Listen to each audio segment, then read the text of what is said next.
we started talking a couple weeks ago about should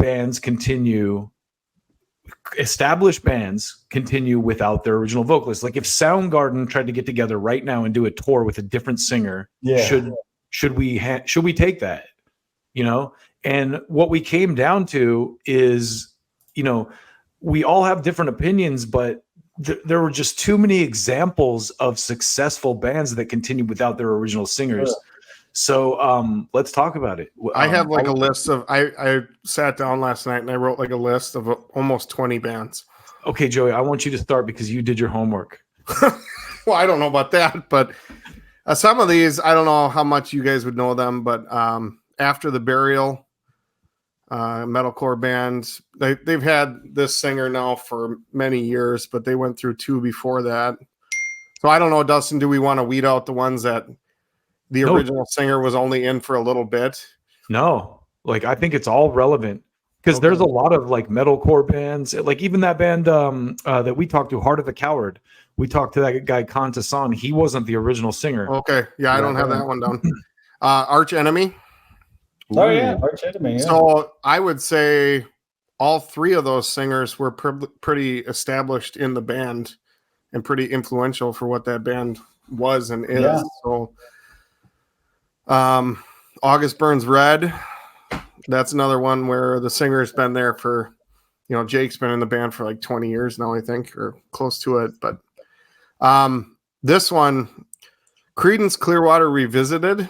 So this one's a little different because there was some really bad blood there when they broke up, and John Fogerty went and did his own thing, and then there was another guy. I've seen both Creedence Clearwater Revisited. Dustin, I don't know if you know much about Creedence, but like the one thing I know about Creedence is I always thought John Fogerty was like from the South because it's like he's here on the bayou, right. But he's from California. Yeah. But I saw Creedence Clearwater Revisited once, and they did an amazing show. And then I've seen John Fogerty play by himself as well, and he's amazing as well. So it's almost like you got double your chances to see Creedence live. But that was one. Like I read an article once about the replacement, John Tristow, I think his name is.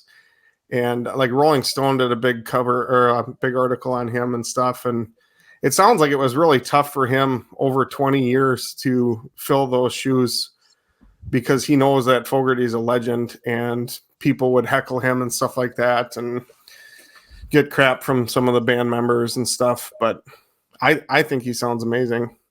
But I don't even think they're a band anymore. So that's an interesting one. John Fogerty, even in his solo stuff, I remember being a kid and that song Center Field was real big. I'm a huge Creedence fan. I love that band. I love Creedence too, man. I grew up on that. Great, man. I remember my dad playing that, man. I bet Deanna doesn't like him. She'll say the Beatles are better.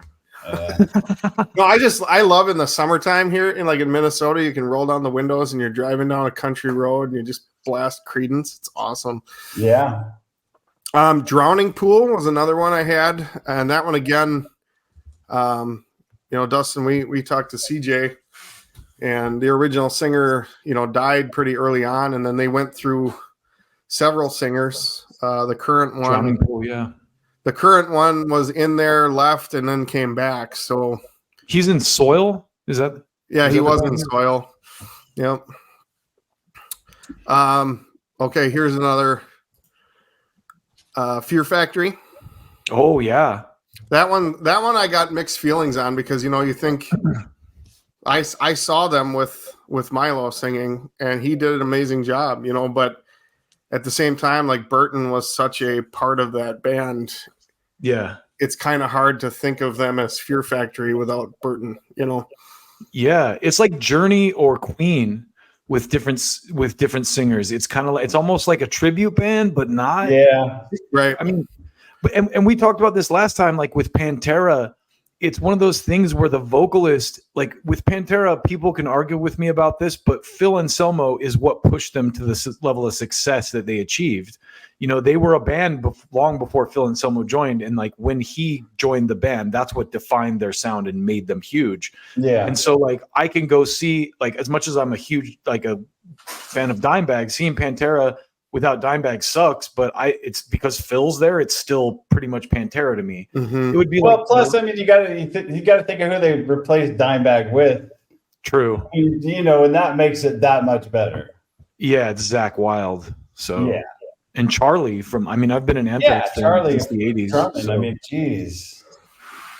But again, it's like, where do you draw the line? It's one of those things where, because like a band like Stone Temple Pilots, I loved Stone Temple Pilots since I was a kid, but them without Weiland is not Stone Temple Pilots to me.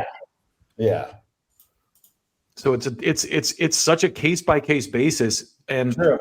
But the other thing is, and I think we kind of talked about this in the comments on the last time Joey and I talked about this, is to me it's all about the music itself, because I saw Quiet Riot the other night.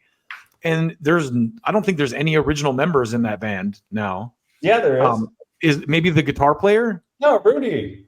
Was Rudy? I don't think he was an original member though. I don't know if he was. He was early. He was the early member, but he wasn't one of the original guys in the band. But that guy blew me away. Like, I've never seen a rock bassist that like owned the show like that guy.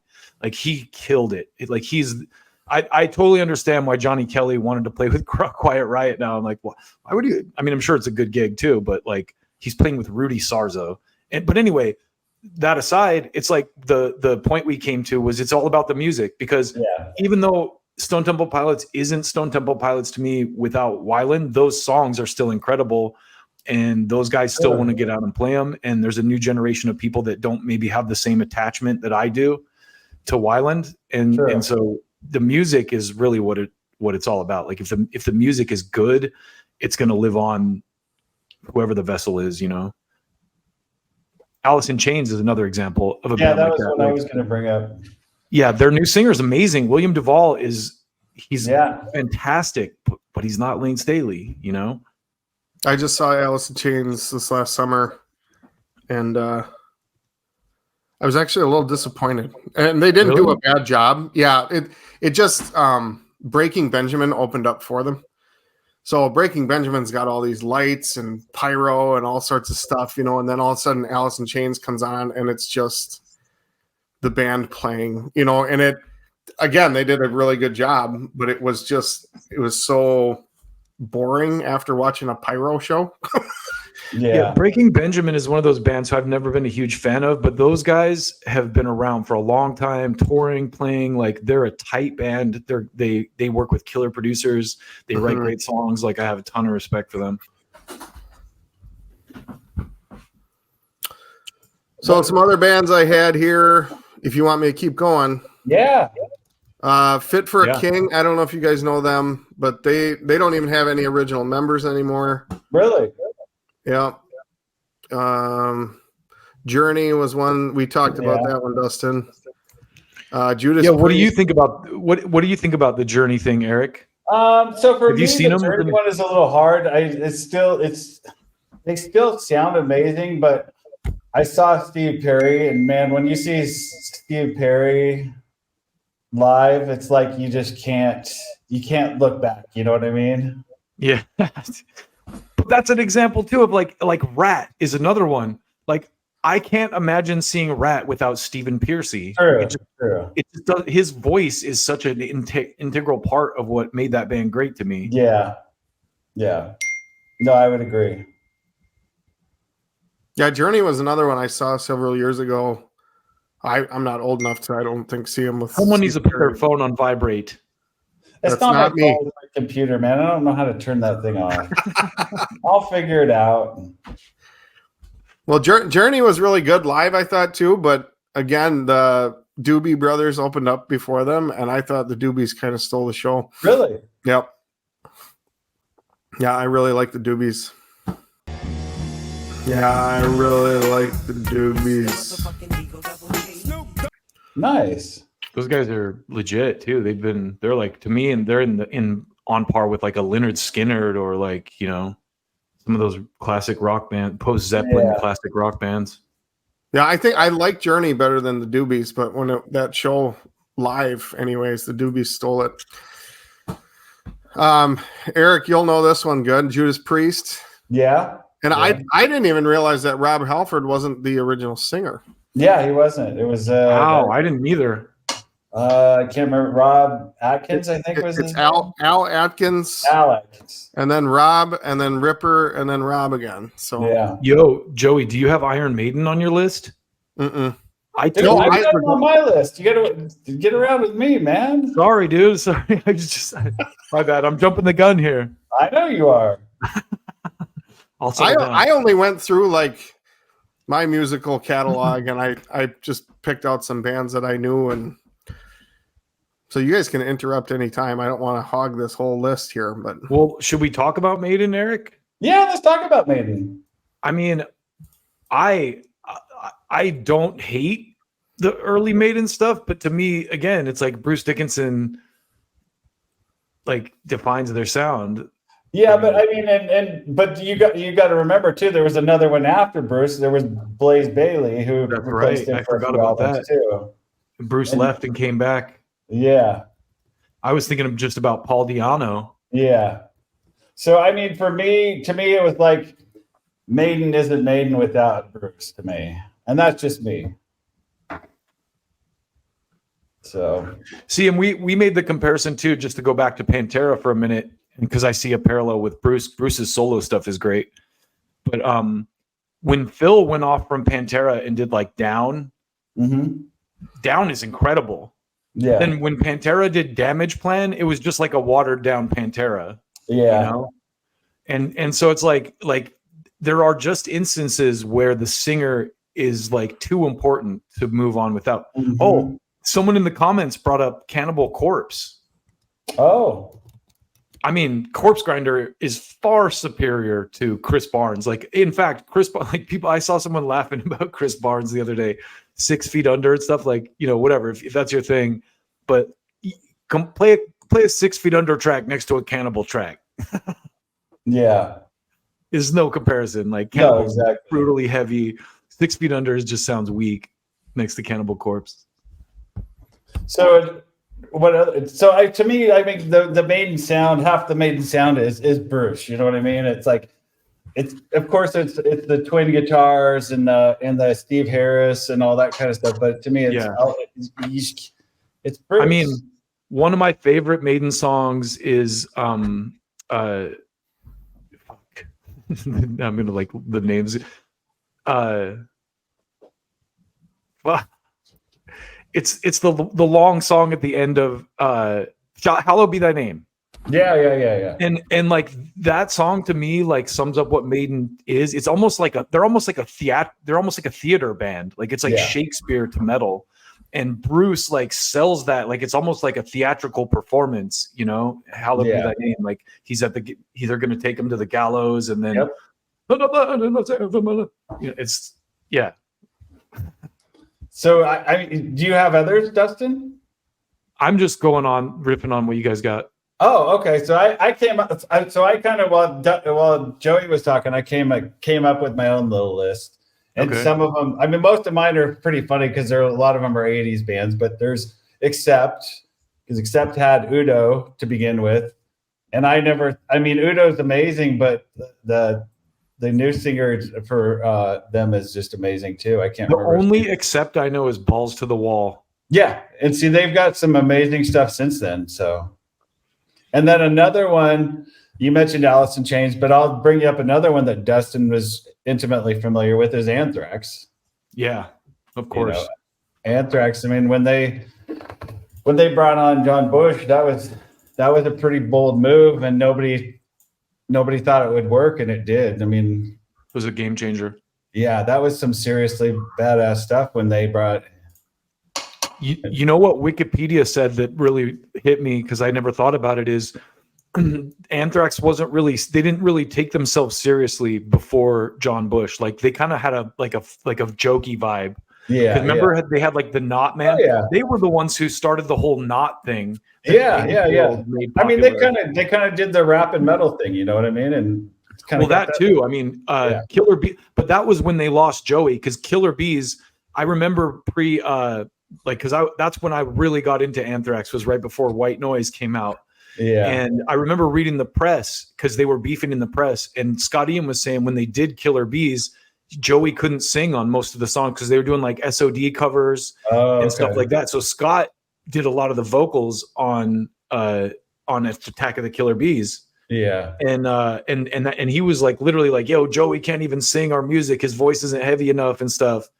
And that's when they got John Bush. And then according to Wikipedia, that their tone became more earnest. It was the word they used, which is like, their songs became more like serious. Like that song Potter's Field is about a place where they dropped abortions in New York or something. It's like a deep song. And so a lot of their stuff and a lot of that I think is probably due to John Bush, like co-writing. Yeah. I mean, you think about like I'm the Man and all that kind of stuff. That was pretty tongue in cheek. Yeah, totally. It was funny. And they did Milk by SOD, it was like, those are like funny songs. But probably one of my favorite shows of this year was my Anthrax and Black Label Society show. Oh, so wait, we're talking about singers with different bands. Should we do the shows? No. I'm just throwing that out there on the side. Oh, okay. I'm still going. So, I mean, I don't know if you guys did this one or not, but probably the biggest one ever is Black Sabbath. Yeah. Oh, that's what I thought about that last night. I mean, obviously Ozzy was. You think about the move from Ozzy to Ronnie, and on, and just like, wow. I mean, to me, Ronnie James Dio's voice is Black Sabbath. I mean, I love Ozzy, but Ronnie James Dio just does it so much better. Have you I broke down and listened to a couple of the Sabbath records when Ozzy was like off the rails and the guitar player was singing on a bunch of it, or Tony or someone else was singing on a lot of it. Those albums are pretty bad. Yeah. And then do you remember when Sabbath dropped Dehumanizer in the 90s when they got back with Dio? Yeah. That record that's one of my favorite Sabbath albums. TV Crimes and stuff. Yeah, that was a great album. Computer God. I mean, do you think we can count Metallica? I mean, they got rid of their Dave Mustaine, and he wasn't a singer though. Like, he was. He sang some songs, didn't he? Well, thank you, God, for getting rid of Dave Mustaine. Because all right, so then I got to move on. I'll move on to a few more. I got Queensryche. Don't know if that one. I mean, that's a tough one too. Salvatore is an amazing vocalist. So, and he's not trying to take over for where what's his name left. He's not. They've evolved their sound. Yeah. Man, Empire and Operation Mindcrime. Yeah. Oh. Yeah, Mindcrime, one of my top 10 albums of all time. So, and then the band Halloween. Halloween, you guys probably don't know them, but Halloween was another band that went through a couple of lead singers. They lost Michael Kiske, and now they're back together with Michael Kiske, and they got Kai Hansen, and I can't remember the other guy's name, but they've got 3 singers in the band, and they all rotate through their era of songs and play their songs. So, really? Cool. Yeah, it's pretty cool. Anthrax for a while was touring with John Bush and Joey Belladonna. Yeah. And then we got Warrant, which they've replaced the Janie Lane after he passed away, and I just don't think that was a good idea. Yeah, that's like a Weiland situation. And then another one that kind of hits me hard and home is Metal Church, and man, I don't think it should happen. So, I mean, I love the guys in Metal Church, but Mike Howe is my man, and I can't. So, Eric, how much of that do you think affects you because you were friends with Mike versus if you were just a fan? Would you say okay?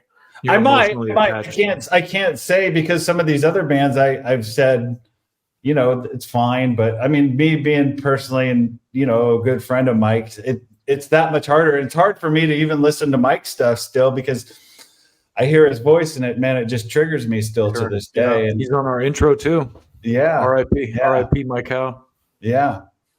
And then we kind of talked a little bit about Foreigner to begin with, and mean, there's really nobody left in the band that's original, period. And Foreigner. And then Camelot has been through a couple singers. A funny one that's probably, the two funny ones that people probably won't really, you have to go deep, is Poison and Motley Crue, because they both replaced their singers. Oh, really? I didn't know. Well, Motley Crue did John Corabi, but was there someone before? No, there was somebody after Bret Michaels left, and I can't remember his name now. Oh, and Poison. Yeah. Anyway, and then I just got a text from Deanna, since you're ignoring her on the chats. Dream Theater. Yeah, I saw it. Okay. Everybody, I want Joey to be able to finish his list too. I told her she can join, but she's pussing out. So and then Styx. Styx has gotten rid of their. I just looked up Poison. Bret Michaels looks like he's been there since '83, since the beginning. Really? I wonder if you're thinking of something else. Unless you're thinking of. I'm thinking of something else. Lead guitar and backing vocals has changed, but that's right. It was Richie Kotzen that replaced. Replaced DC DeVille. Yeah, that's right. So my bad. And then of course for me, we just went through it, but Van Halen. Yeah. So Joey, what else do you got? Well, I'll only pick the ones that are good talking. Killswitch Engage. Okay. So we had Jesse Leach starting with the band, and then it went to Howard Jones, which I would say he took them to the next level. That's a great one. And then what's interesting is I think just kind of following the band over the years, Howard started to dip down into depression and the band was starting to lose it. And then Jesse comes back and I think took them to the next level again. So that was one of those bands where I thought it was interesting, where you got original, new, and then original again. And each time it took it that next notch up. Interesting thing about Killswitch too, the first 3 times I saw them, they had a different singer every time. Oh, really? Yeah. So it was just, first time I saw him was Howard, and then Howard left, and it was Phil from All That Remains filled in on the tour. And then this last time I saw him was Jesse Leach again. So kind of a cool band. Norma Jean, Dustin, you can talk about that one. But for me, I haven't, because I knew Norma Jean back when they were Ludacris, when they just started out, and Josh Scoggin was the singer and stuff, and I saw him half a dozen times probably. That to me was always Norma Jean. So when Corey Brandon came on, and I never saw him tour, I just never thought of that as Norma Jean, even though he is Norma Jean. Yeah. No, that's a band that I don't think any of the original members are in it either. No. And they've gone through saw them 30 members, I think. Yeah, I saw them last year and they were awesome. Yeah, it's great. And I think Corey's done a great job. It's just for me, watching them from their inception, basically, it was always hard for me to say this is Norma Jean now. But all right, we're gonna bring Deanna on. Are we? She can. Well, I definitely got one more band I want us to chat about. But hi, Deanna. Welcome. All right, Static X. How's it going? Oh yeah, Static X. There you go. That's a good one, Joey. This is one that's dear to me because Wayne Static was Static X. He was not only the amazing singer and songwriter, but also the brand. And the way the band brought that whole legacy back, I thought was phenomenal. But maybe there's people out there that hate it. Yeah, it's so tough. If Sublime or Nirvana did that, it would not work. Right. But I think with Static X, it kind of can. Because he can wear a mask, and I don't know. I just thought it was great. And maybe the songs don't have the same emotional quality that a Nirvana and a Sublime do. Maybe that's why it works. What do you think, Deanna? Well, if you're going to talk about Sublime, I mean, they've had a new singer. And now they're trying to do it with Bradley's son, too. I saw that. Jacob. See, that's something where I'm kind of okay, I'm kind of okay with that. It would be if Van Halen did a tour with Wolfie playing guitar, Like I would like. What do you think about that, Eric? As a Van Halen fan, would you? I think it's well. I mean, hearing this Sammy Hagar stuff version of the stuff. I mean, if they brought Wolfie on, great. But I mean, they've got somebody to replace Eddie that's just a step down from Eddie, which is Joe Satriani is going to be on tour with him this next summer, and that's really pretty. Yeah, he's going to be Joe Satriani with them. So that's badass. I mean, badass is Joe Satriani, Michael Anthony, and Jason Bonham on tour, doing the old Van Halen stuff. Wow. So to me, that's cool. Yeah, I mean, that's a different thing, I guess. I mean, but again, it goes back to like, if the music is good enough that people want to hear it live, maybe it doesn't matter who's performing it.